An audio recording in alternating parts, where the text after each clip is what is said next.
ஜோதிகா சென்னை வந்தாலுமே ஹோட்டல்லாம் தங்குறாங்க, டீனர் வீட்டுக்கு போல. அதுக்காக ஒரு புதிய வீடு ஈசிஆர்ல கட்டியிருக்காரு அப்படின்னு தகவல் வருது. சிவகுமார் சார் அவர் ஏஜ் ஆயிடுச்சு. இன்னொன்று அவர் எல்லா ஒழுக்க நெறிகளையும் கடைபிடிக்கிறவர். ஒரு குடும்பம்னா இப்படி தான் இருக்கணும், இப்படி தான் ட்ரெஸ் பண்ணணும், இப்படி தான் எல்லாமே அவர் பார்ப்பார். அப்போ அவர் அவங்களுக்கு ஏதாவது அட்வைஸ் பண்ணி அது அவங்களுக்கு பிடிக்காம கூட இருக்கலாம். எல்லா குடும்பத்திலும் நடக்கிறது தானே. மாமனார் மாமியார் சொல்கிறத மருமகள் பெருசாக ஏற்றுக்க மாட்டாங்க, அது விரும்பவும் மாட்டாங்க. சிவகுமார் சார் இந்த திருமணத்துக்கு எதிர்ப்பு தெரிவித்ததை அவங்க நடிக்கக்கூடாதுங்கிறது தான். ஆஃப்டர் மேரேஜ் அவங்க நடிக்காமல் இருந்தால் ஓகே அப்படிங்கிற மாதிரி தான் சொன்னார். அதை ஏற்றுக்கிட்டு தான் அவங்க வந்தாங்க. ஒரு ஃபங்க்ஷனில் அவர் சொன்னார், எனக்கு 2 மகள். கார்த்தியுடைய மனைவி அவங்க விட்டாங்க, அவர் கணக்கிலே எடுத்துக்கல. எனக்கு 2 மகள், ஒன்று சூர்யாவுடைய சகோதரி, இன்னொன்று ஜோதிகான்னு சொன்னார் அவர் மேடை. அந்த அளவுக்கு என்னுடைய மகளாகவே மாறிட்டாங்க அப்படின்னு பெருமைப்படுகிற அளவுக்கு அவங்க இருந்தாங்க. என்னென்னா அவர் என்னெல்லாம் சொன்னாரோ அதெல்லாம் அவங்க கேட்டுக்கிட்டு இருந்தாங்க. ஒரு நடிகனுக்கு படத்தில் நடிப்பது ஒரு கருத்தாகவும் நிஜத்தில் வேற ஒரு கருத்தாகவும் இருக்கவே கூடாது. எம்ஜிஆர் அப்படி தான் இன்னைக்கு ஜெயிச்சார். அவர் என்ன நினைச்சாரோ அது அரசு வந்த பிறகு செய்யணும்லாம் நினைச்சார். ரசிகர்கள்லாம் அது உங்களோட பாயிண்ட் ஆஃப் வியூ தான் பார்ப்பாங்க. படத்தில் என்ன சொன்னாரோ அது நிஜத்தில் செய்யணும்னு நினைச்சார் எம்ஜிஆர். அப்போ படத்தில் நீங்கள் ஒன்று சொல்லிட்டு நிஜத்தில் வேற ஒன்று செய்ய முடியாது. அப்போ அன்னைக்கே நீங்கள் அதை ரொம்ப கவனமாக பார்த்து தவிர்த்துருக்கணும். இன்னைக்கு அது போஸ்டரில் வேற ஒருத்தர் வைக்கிறாருங்கும் பொழுது இது அப்படி சர்ச்சையாக நின்றுகிட்டே இருக்கும். நாளைக்கு இவர் ஏதாவது ஒரு இலவசத்தை அறிவிக்கும் போது அது ஒரு கேள்வி கூத்தாப்பாங்க.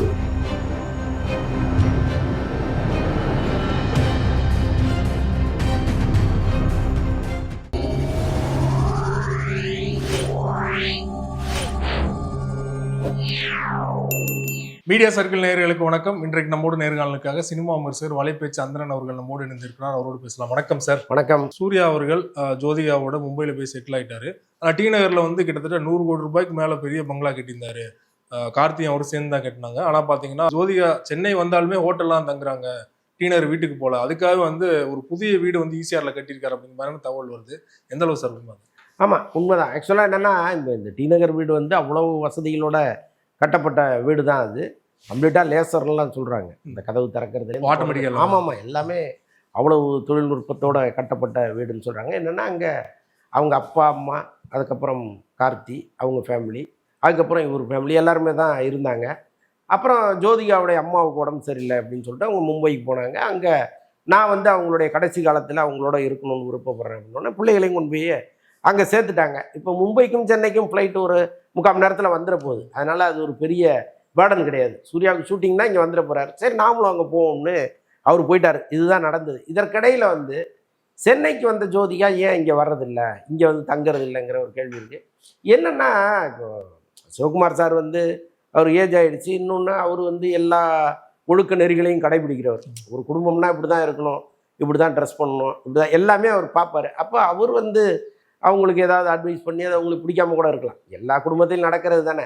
மாமனார் மாமியார் சொல்கிறத மருமகள் பெருசாக ஏற்றுக்க மாட்டாங்க, அது விரும்பவும் மாட்டாங்க. ஸோ அதுதான் அவங்க வீட்லேயும் நடந்துருக்கு. சாதாரண வீட்லேயே அப்படி இது நடிகை அப்படிங்கும்போது. ஆமாம்.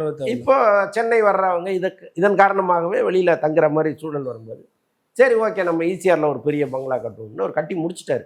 கட்டி முடிச்சு அங்கே தான் இப்போ சமீபத்தில் ஏதோ ஒரு பார்ட்டி மாதிரி பெரிய நிகழ்ச்சி வச்சாங்க. சிவகுமார் சார்லாம் எல்லாருமே ஃபேமிலியோடு இருந்த அந்த ஸ்டில்லாம் வெளியில் வந்துச்சு.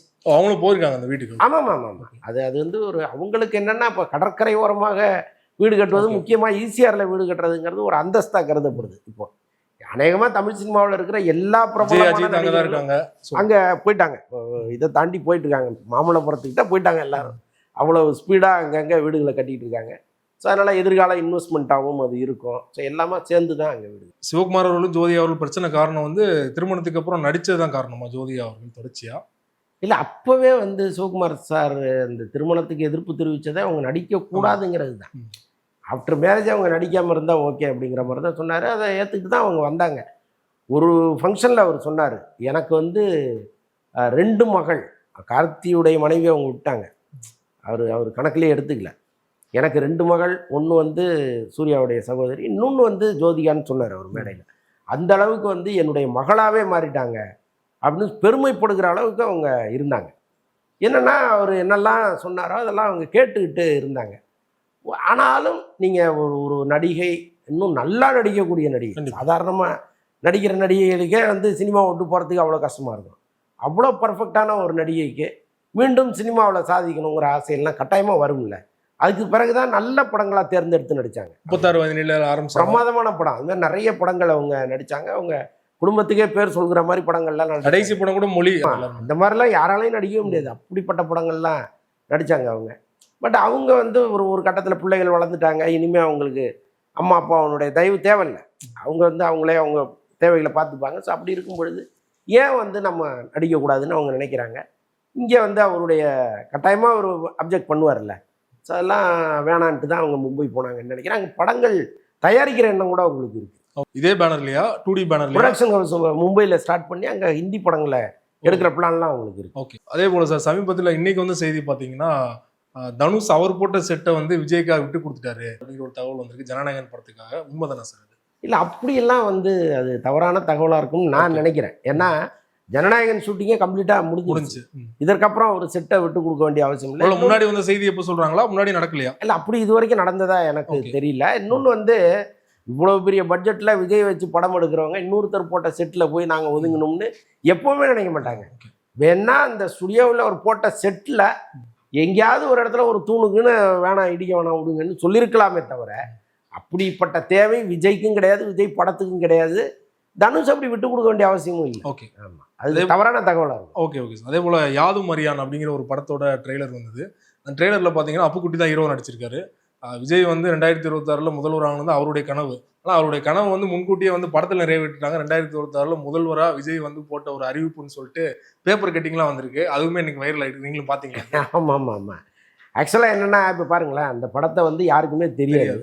இப்போ இன்றைக்கி வைரலாக பேசப்படுது அப்படின்னா எது கண்டென்ட்டோ அதை கரெக்டாக அந்த படத்தில் அவங்க வச்சுருக்காங்க. இன்னொன்று வந்து இப்போ பல நடிகைகள் வருவாங்க, மும்பையிலேருந்து வருவாங்க, கேரளாவிலேருந்து வருவாங்க. இப்போ அவங்கள்ட்டலாம் உங்களுக்கு பிடித்த நடிகர் யார் அப்படின்லாம் முன்ன கேட்டிங்கன்னா ரஜினி, கமல்னு சொல்லுவாங்க. ஏன்னா அவங்க தான் இங்கே டாப்பில் இருக்காங்க. அவருடைய ரசிகர்கள் வந்து நம்ம படத்தை பார்த்தா போதுங்கிற எண்ணத்தில் சொல்லுவாங்க. இப்போ வர்ற நடிகைகள்கிட்ட யார்கிட்ட கேட்டிங்கன்னா எனக்கு பிடித்த நடிகர் யார் அப்படின்னா அவங்க வந்து விஜய், அஜித் அப்படிம்பாங்க. ஏன்னா இந்த கூட்டம் வந்து நம்ம படத்துக்கு வரணும் அப்படின்னு. ஏன் முதல்வர் ஸ்டாலினே சமீபத்தில் ஒரு வீடியோவில் பேசும்போது உங்களுக்கு யார் படத்தை அடிக்கடி பார்க்கும்போது விஜய் படம் எனக்கு பிடிக்குன்னு சொன்னதா ஒரு வீடியோ சுற்றிட்டு இருக்கு. ஓகே, உண்மையானு தெரியல. அது இப்போ சொல்லியிருக்க மாட்டார், முன்னாடி சொல்லிட்டாரு. அரசியல் வரதுக்கு முன்னாடி சொல்லியிருப்பாரு. அதனால இது வந்து ஒரு ஸ்ட்ராட்டஜி. இப்போ விஜய் முதல்வருங்கிற மாதிரி ஒரு போஸ்டரை நீங்கள் போட்டு அதை ட்ரெய்லரில் கொண்டு வந்தீங்கன்னா இப்போ அந்த படம் வரும்பொழுது விஜய் ரசிகர்கள் ஆதரவு கொடுப்பாங்க. இதெல்லாம் ஒரு கணக்கு தான், அதில் ஒன்றும் தவறு இல்லை. நான் வந்து அது தவறுன்னு சொல்ல மாட்டேன். வியாபார தந்திரம் தான் அது. கட்டாயமாக ஒவ்வொரு டைரக்டரும் செய்ய வேண்டியது தான். அது கதையோடு ஒன்றி வந்ததுன்னா நல்லா இருந்திருக்கும். பட் அப்படி வருவதற்கெல்லாம் வாய்ப்பு கிடையாது.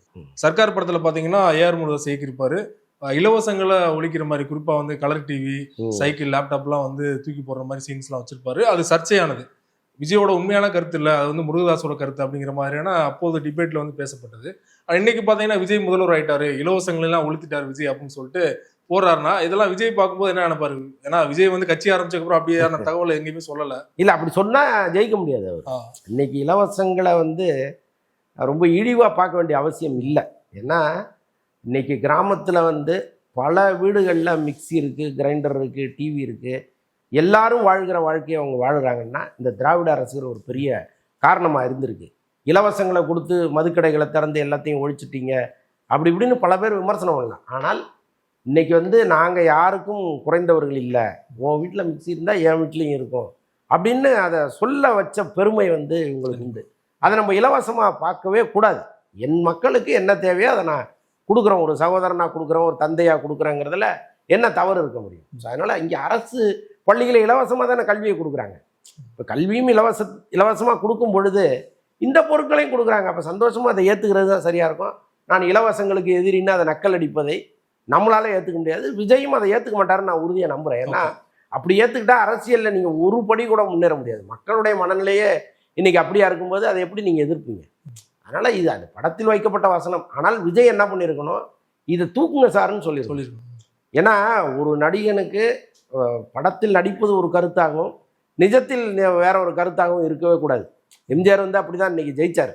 அவர் என்ன நினைச்சாரோ அது அரசு வந்த பிறகு செய்யணும்லாம் நினைச்சாரு. ரசிகர்கள்லாம் வந்து அது உங்களோட பாயிண்ட் ஆஃப் வியூ தான் பார்ப்பாங்க. அது படத்தில் என்ன சொன்னாரோ அது நிஜத்தில் செய்யணும்னு நினைச்சாரு எம்ஜிஆர். அப்போ படத்தில் நீங்கள் ஒன்று சொல்லிட்டு நிஜத்தில் வேற ஒன்று செய்ய முடியாதுல்ல. அப்போ அன்னைக்கே நீங்கள் அதை ரொம்ப கவனமாக பார்த்து தவிர்த்துருக்கணும். இன்றைக்கி அது போஸ்டரில் வேற ஒருத்தர் வைக்கிறாருங்கும் பொழுது இது அப்படி சர்ச்சையாக நின்றுகிட்டே இருக்கும். நாளைக்கு இவர் ஏதாவது ஒரு இலவசத்தை அறிவிக்கும் போது அது ஒரு கேலி கூத்தா பார்க்கப்படும். ஜனநாயகன் படம் வந்து முழுக்க முழுக்க அரசியல் படமா தான் உருவாயிருக்கா சார், இல்லைன்னா வந்து அங்க சும்மா அரசியல் அங்கங்க இருக்கும் அரசியல், முழு அரசியல் படமா வரல. பகவந்த் கேசரியோட ரீமேக் தானே? ஆமா ஆமா ஆமா. ஒரு வழியா போதைப் பொருள் வழக்குல ஸ்ரீகாந்த் அவர்களுக்கும் கிருஷ்ணா அவர்களுக்கும் ஜாமீன், நிபந்தனை ஜாமீன் கிடைச்சிருச்சு.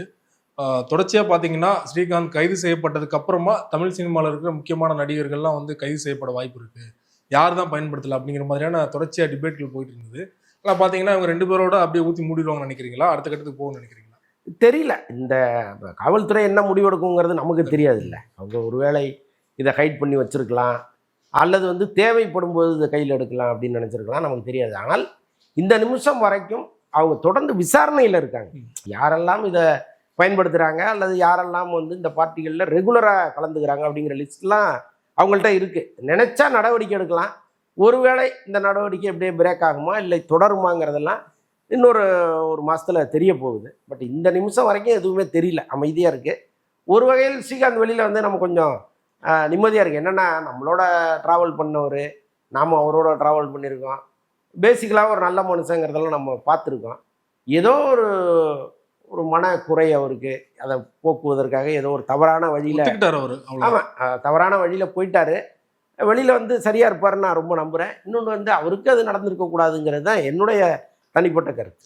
இயக்குனர் பேரரசு பார்த்தீங்கன்னா இது தொடர்பாக பேசும்போது வந்து சினிமாவில் இருக்கிறவங்க மட்டும்தான் பயன்படுத்துகிறாங்களா போதைப் பொருள், ஏன் வந்து இதை மட்டும் ஊதி பெருசாக்குறீங்க அப்படின்லாம் வந்து அவர் சொல்லியிருக்காரு இல்லையா?